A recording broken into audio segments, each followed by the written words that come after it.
আসসালামু আলাইকুম রহমতুল্লাহি ওয়া বারাকাতুহু। আমি ছোটোখাটো একজন নগণ্য মানুষ। আমি টিকটক আইডি ইউজ করতেছি আজকে বিগত 2 বছর 3 বছর প্রায় আর কি। আমি কতটুকু কি আমি জানি না। আমি আপনাদেরকে এই আইডির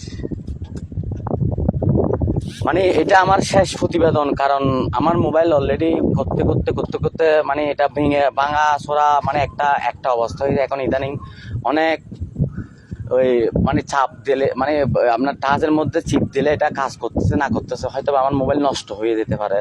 কিন্তু আমার একটা উদ্দেশ্য, আর আপনারা যদি টিকটকে ভাইরাল অনেকের তো করান, ঠিক আছে, আর আমার এটা সাপোর্ট বলে কিনা আমি খুঁজতেছি না।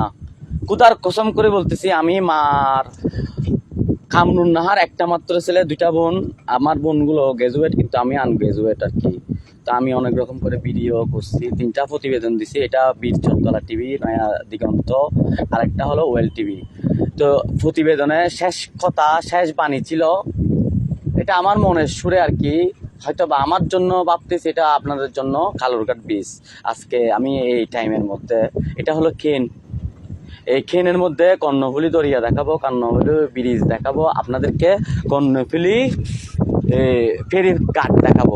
আপনারা একটু খেয়াল করবেন, সবাই একজনকে দেখে অন্যজন দেখার জন্য সুযোগ করে দিবেন। আমি আরিফ বাবুসি, একটু দেখেন। এটা আমার জন্য যদি হয়, অনেক অনেক অনেক মানুষ হারানো, এটা অভিশাপ প্রাপ্ত, এটা মুক্ত হবে একটা ব্রিজ যদি হয়। বিসমিল্লাহির রহমানির রহিম। আমি আল্লাহর নামে শুরু করতেছি। এটা হলো কালুঘাট ফেরিঘাট, দেখুন। তো এটা হলো কালুঘাট সেই ব্রিজখানা, যে ব্রিজখানা ব্রিটিশ শাসন আমলে সৃষ্টি হয়েছে। আর এটা হলো কর্ণফুলী দরিয়া। এই দরিয়ার গভীরতা অনেক।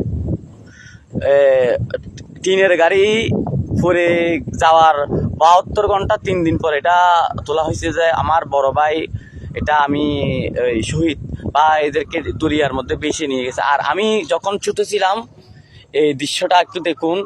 এই খন্নারে একটা মানুষের জীবিত লাশ, মানে এটা হলো একটা মানুষ মরে যায়, ঠিক আছে, ওই লাশের রক্ত সহ মাংস কাটা পর্যন্ত দেখছি আমি এই জায়গায়। ঠিক সেফ এরকম একটা সময়ে এটা না বলে পারতেছি না। এখানে একজন মানুষ মারা গেছিল।